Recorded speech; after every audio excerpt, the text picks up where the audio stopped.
नमो बुद्धाय। बुद्ध विचारक गोयनका जी महाराज द्वारा जीवन में धर्म का प्रयोग पर दिया गया आख्यान धर्म का जीवन। धर्म एक स्वस्थ सामंजस्यपूर्ण स्वस्थ जीवन शैली है। यह नैतिकता का जीवन है। धर्म जीवन जीने की एक कला है। कैसे शांति और सामंजस्यपूर्ण तरीके से अपने भीतर जिया जाए और कैसे आसपास के वातावरण में शांति और सद्भाव पैदा किए जाए ताकि दूसरे भी शांति और सद्भाव से रह सके। यह एक ऐसी जीवन शैली है जिसमें कोई भी व्यक्ति शारीरिक या वाचिक रूप से ऐसा कोई कार्य नहीं करता जिससे दूसरे प्राणियों को नुकसान पहुंचे या दुखी है। व्यक्ति हत्या से दूर रहता है क्योंकि हत्या करने से दूसरों को हानि पहुंचती है और समाज की शांति भंग हो जाती है। व्यक्ति चोरी से दूर रहता है। व्यक्ति यौन दुराचार से दूर रहता है। व्यक्ति झूठ बोलने से, कटु वचन बोलने से, चुगली या निंदा करने से तथा व्यर्थ या निरर्थक बातों से दूर रहता है जिससे उसका और दूसरों का समय नष्ट होता है। इन सभी अनुचित अनैतिक कार्यों से दूर रहने के लिए व्यक्ति को मादक पदार्थों के सेवन से भी दूर रहना चाहिए। एक बार जब आप मादक पदार्थों का सेवन करना शुरू कर देते हैं तो आप उसके गुलाम बन जाते हैं। नशे की हालत में आप बौद्धिक स्तर पर पूरी तरह से जानते हुए भी आपको ऐसा नहीं करना चाहिए, अपवित्र कार्य करते रहते हैं। इसलिए व्यक्ति को सभी मादक पदार्थों से दूर रहना चाहिए। प्रत्येक स्तर पर किसी को नुकसान पहुंचाए बिना इस तरह का नैतिक जीवन जीकर आप समाज में शांति और सद्भाव पैदा कर रहे हैं। तदनुसार आपको लग सकता है कि आप दूसरों को उपकृत करने के लिए ऐसा कर रहे हैं, लेकिन यह सही नहीं है। सच तो यह है कि जब आप अस्वस्थकर शारीरिक और वाचिक कर्म करने से बचते हैं तो आप खुद को भी लाभ पहुंचाते हैं। धर्म आपको यह समझने में मदद करेगा कि ऐसा क्यों और कैसे है, क्योंकि धर्म प्रकृति का सार्वभौमिक नियम है जो सभी पर लागू होता है। आप इस नियम को ऐसे सेमिनारों में भाग लेने या बौद्धिक खेल खेलने या भक्ति या भावनात्मक स्तर पर कुछ स्वीकार करने से नहीं, बल्कि अपने भीतर सत्य को महसूस करके समझ सकते हैं। दूसरों को नुकसान पहुंचाकर आप स्वयं को नुकसान पहुंचाते हैं। एक बार जब आप अपने भीतर सत्य की जांच करना शुरू कर देते हैं तो प्रकृति का नियम सामने आ जाएगा। अपनी बौद्धिक समझ के कारण या प्रबुद्ध व्यक्ति की शिक्षा के प्रति अपनी भक्ति के कारण आप खुद को याद दिला सकते हैं कि आपको दूसरे को नुकसान नहीं पहुंचाना चाहिए। लेकिन जब आप अपने अंदर गहराई में जाते हैं तो आप अनुभव से समझते हैं कि जब आप दूसरों को नुकसान पहुंचाने से बचते हैं तो आप वास्तव में खुद को नुकसान पहुंचाने से बचते हैं। आप किसी को चोट या नुकसान नहीं पहुंचा सकते जब तक कि आप पहले खुद को नुकसान न पहुंचाएं। आप किसी को तब तक नहीं मार सकते हैं जब तक आप पहले अपने भीतर की शांति और सद्भाव को न मार दें। आप किसी को भी तब तक नहीं मार सकते जब तक कि आपके अंदर बहुत ज़्यादा गुस्सा, नफरत, दुर्भावना और दुश्मनी पैदा न हो। जब आप ऐसी नकारात्मकता पैदा करते हैं तो आप सबसे पहले शिकार होते हैं, क्योंकि आप बहुत दुखी हो जाते हैं। आप इसे तब तक नहीं समझ सकते जब तक आप अपने भीतर इस शरीर के ढांचे के भीतर मन और पदार्थ की परस्पर क्रिया को देखना शुरू नहीं करते। जब आप मन में कोई नकारात्मकता उत्पन्न करते हैं तो यह शरीर को प्रभावित करती है और एक अप्रिय शारीरिक संवेदना अवश्य होती है। वह अप्रिय संवेदना फिर से आपके मन में नकारात्मकता को प्रभावित करेगी। जब आप अधिक नकारात्मकता उत्पन्न करते हैं तो शरीर में अधिक अप्रिय संवेदनाएं होगी और शरीर में अधिक अप्रिय संवेदना के साथ अधिक नकारात्मकता होगी। एक दुष्चक्र शुरू होता है जिसके आप शिकार होते हैं और इसका परिणाम बहुत बड़ा दुख होता है। जैसा कि बुद्ध ने कहा, पुबे हनत अतना पछ हनत सो पारे। दूसरे को मारने से पहले व्यक्ति खुद को मारता है। इन शब्दों को इसलिए मत मानिए कि ये किसी प्रबुद्ध व्यक्ति या आपके गुरु द्वारा कहे गए हैं।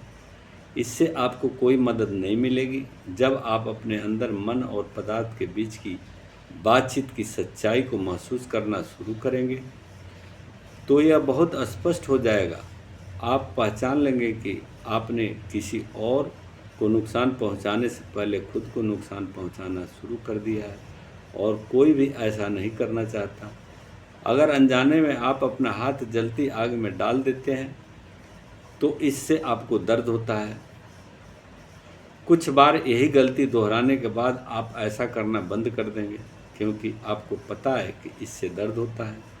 इसी तरह अगर आप अपने अंदर सत्य का अनुभव करना शुरू कर दें, वह सत्य जिसे सिर्फ बौद्धिक या भावनात्मक या भक्ति के स्तर पर ही नहीं बल्कि वास्तविक स्तर पर स्वीकार करना है, तो आपको एहसास होगा कि आप क्रोध, जुनून या अहंकार उत्पन्न करते हैं तो आप दुखी हो जाते हैं। अगर आप बार बार यह महसूस करते रहेंगे तो आप उस तरह के काम से दूर रहना शुरू कर देंगे, क्योंकि आप जानते हैं कि यह आपके लिए अच्छा नहीं है। हम खुद को नुकसान नहीं पहुंचाना चाहते, लेकिन हम अज्ञानता के कारण ऐसा करते रहते हैं, क्योंकि हम भीतर के सत्य को नहीं जानते। बाहर का सत्य एक प्रत्यक्ष सत्य है। यह सत्य का केवल एक आयाम है। आप सोच सकते हैं कि आप बाहरी चीज़ों की वजह से दुखी हैं, दूसरे लोगों को गलत व्यवहार की वजह से या किसी अप्रिय बाहरी स्थिति की वजह से। यह सब प्रत्यक्ष सत्य है। दूसरे शब्दों में, केवल एक कोण से या केवल एक आयाम से देखा गया सत्य यह पूरा सत्य नहीं है, बल्कि केवल आंशिक सत्य है।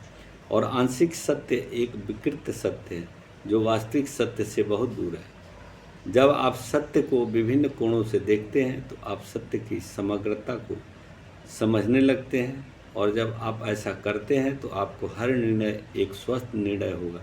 यह आपके और दूसरों के लिए अच्छा होगा। वास्तविक स्तर पर क्या होता है, अगर किसी ने आपके साथ दुर्व्यवहार किया है, अपमान किया है या आपके साथ बुरा व्यवहार किया है तो आप दुखी हो जाते हैं। आप सोच सकते हैं कि आप उस व्यक्ति के दुर्व्यवहार, अपमान या दुर्व्यवहार के कारण दुखी हैं। यह बात प्रत्यक्ष स्तर पर तो सच है, लेकिन गहरे स्तर पर नहीं। हम इसे तभी समझ सकते हैं जब हम मन पदार्थ के बीच की अंतर क्रिया, एक दूसरे पर पड़ने वाले प्रभाव की सच्चाई को समझना शुरू कर दें।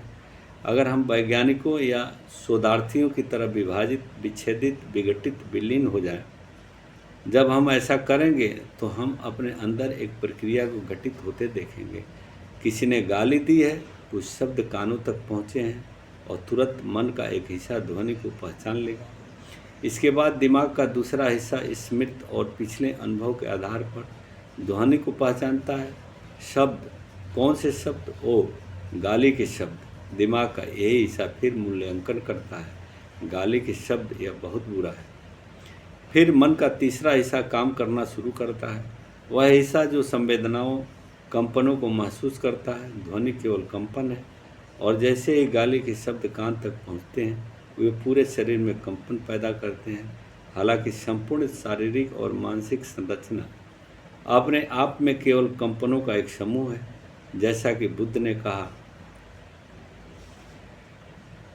सब्बो पजलितो लोको, सब्बो लोको पकंपितो पकंपितो, यानी संपूर्ण ब्रह्मांड दहन और कंपन के अलावा कुछ नहीं है। जो आप आए वे कुछ और नहीं बल्कि कंपन है, और जब वे मानसिक शारीरिक संरचना से संपर्क करते हैं जो कंपन का एक पुंज है, तो एक नया कंपन शुरू हो जाता है।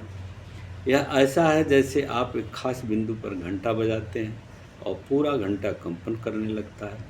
अगर कोई ध्वनि कान के संपर्क में आती है तो शरीर और मन की पूरी संरचना एक तटस्थ कंपन के साथ कंपन करने लगती है। जब मन का दूसरा भाग यह कहते हुए अपना मूल्यांकन देता है कि यह दुर्व्यवहार है या बुरा है, तो तुरंत मूल रूप से तटस्थ कंपन बहुत अप्रिय हो जाता है और मन का भावना वाला हिस्सा उस अप्रिय अनुभूति को महसूस करता है। फिर तुरंत ही मन का चौथा भाग काम करना शुरू कर देता है और इसका काम प्रतिक्रिया करना होता है। बहुत अप्रिय, मुझे यह पसंद नहीं है, इसे बंद करो, मुझे यह पसंद नहीं है, इसे घृणा और नफरत के साथ प्रतिक्रिया की है। हर बार जब आप घृणा, द्वेष, दुर्भावना या दुश्मनी पैदा करते हैं तो आप दुखी होते हैं, आप अपने मन का संतुलन खो देते हैं, आप अपने मन की शांति को खो देते हैं। धर्म सार्वभौमिक है, यही कानून है, यही सत्य है, यही धर्म है। यह बौद्ध, हिंदू, जैन, मुस्लिम, ईसाई, पारसी या सिख धर्म नहीं है, यह बस धर्म है। जिस क्षण आप इसे किसी विशेष संप्रदाय की संपत्ति बना देते हैं, धर्म अब धर्म नहीं रह जाता, यह सांप्रदायिक हो जाता है और हानिकारक हो जाता है। आपको समझना चाहिए कि धर्म सार्वभौमिक है। धर्म बौद्ध, हिंदू, मुस्लिम, ईसाई नहीं हो सकता, यह प्रकृति का नियम है।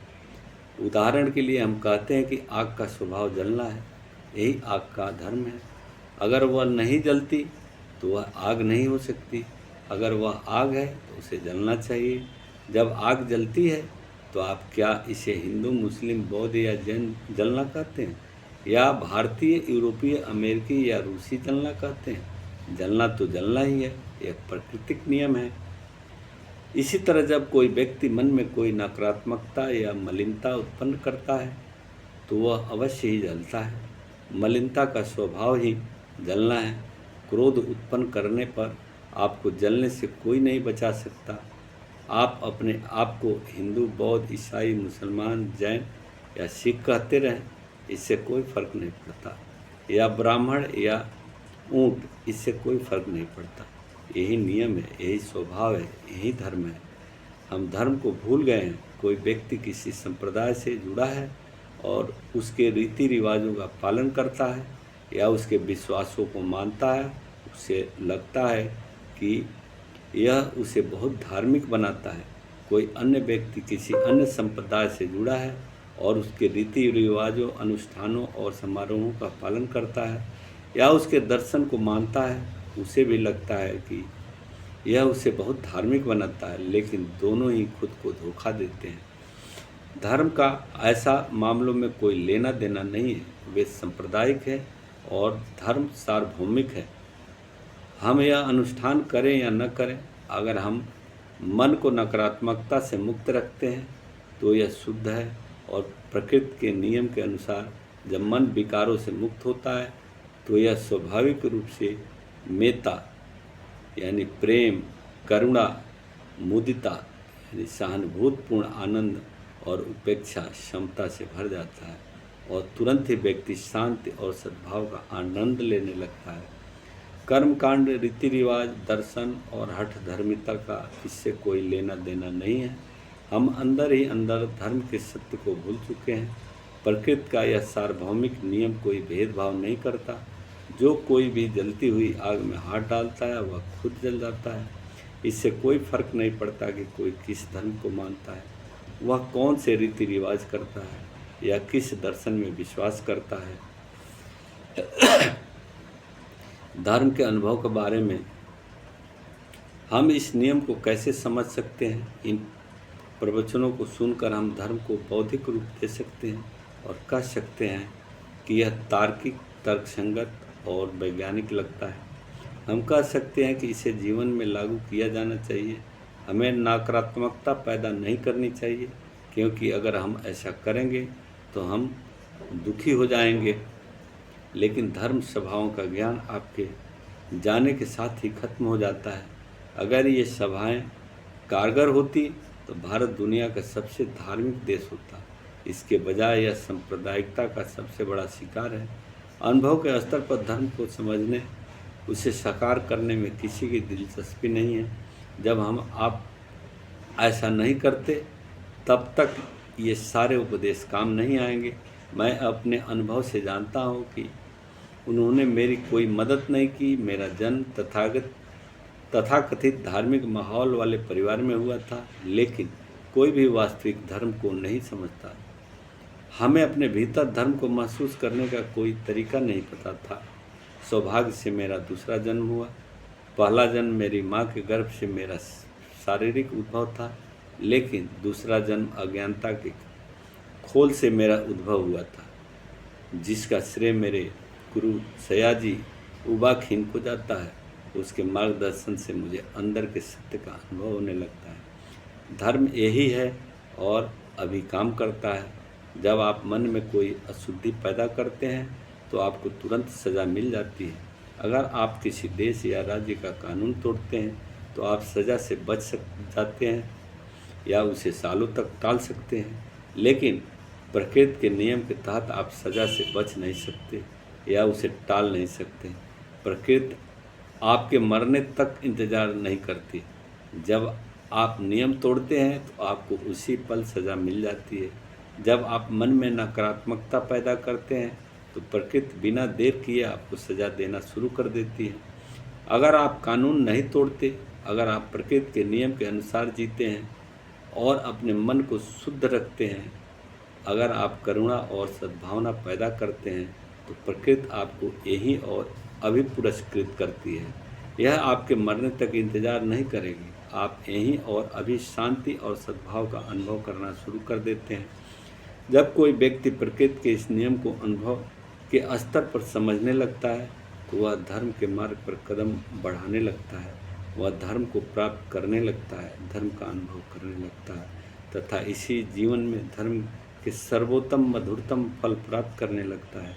लेकिन सबसे पहले धर्म को विभिन्न संप्रदायों की बेड़ियों और जंजीरों से मुक्त करना होगा। हर संप्रदाय आपको धर्म से बहुत दूर ले जाएगा। जब आप धर्म की सच्चाई को समझना शुरू करते हैं तो आप संप्रदायवादी नहीं रह सकते। आप इस या उस व्यक्ति, इस या उस प्राणी के बीच अंतर नहीं कर सकते। कानून हर जगह हर किसी पर लागू होता है। यदि मैं वास्तव में एक धार्मिक व्यक्ति हूँ तो जब कोई मुझे गाली देता है तो मैं समझता हूँ कि यह एक दुखी बीमार व्यक्ति है। इस व्यक्ति ने क्रोध और घृणा उत्पन्न की है और इसलिए यह बहुत दुखी है। मुझे बदले में क्या उत्पन्न करना चाहिए? मैं इस व्यक्ति पर और अधिक पेट्रोल नहीं डाल सकता जो क्रोध और घृणा की आग में जल रहा है। इसके बजाय मैं प्रेम, करुणा, सद्भावना उत्पन्न करूँगा। यह एक बीमार व्यक्ति है, मैं खुद को उसी बीमारी के शिकार क्यों होने दूँ? इस व्यक्ति के प्रति क्रोध क्यों उत्पन्न करूँ? बौद्धिक स्तर पर इसे समझना और स्वीकार करना आसान है, लेकिन वास्तविक स्तर पर जब कोई आपको गाली देता है तो आप बदले में उसे गाली देना शुरू कर देते हैं। ऐसा तब होता है जब आप धर्म को अनुभव के बजाय केवल बौद्धिक रूप से समझने की कोशिश करते हैं। धर्म सभी के लिए है। विपश्यना किसी विशेष संप्रदाय, समुदाय या जाति तक सीमित नहीं है। प्रकृति का नियम सबके लिए है और इस नियम का एहसास व्यक्ति के भीतर घटित होने वाली घटनाओं के अनुभव से होने लगता है। जैसे आपके पास अस्पताल और स्कूल है, वैसे ही आपके पास इस तरह के ध्यान केंद्र भी है जहाँ लोग अपने भीतर कानून की सच्चाई को महसूस करना और उसका अनुभव करना शुरू करते हैं। वे दूसरों को नुकसान पहुँचाए बिना एक बेहतर जीवन, एक उचित जीवन जीना शुरू करते हैं, जिसका मतलब है खुद को नुकसान पहुँचाए बिना, और इस तरह वे शांति और सद्भाव का आनंद लेते हैं। वे इन शुद्ध तरंगों को आसपास के वातावरण में भी फैलाते हैं और जो कोई भी उसके संपर्क में आता है वह शांति और सद्भाव का जीवन जीता है। यही धर्म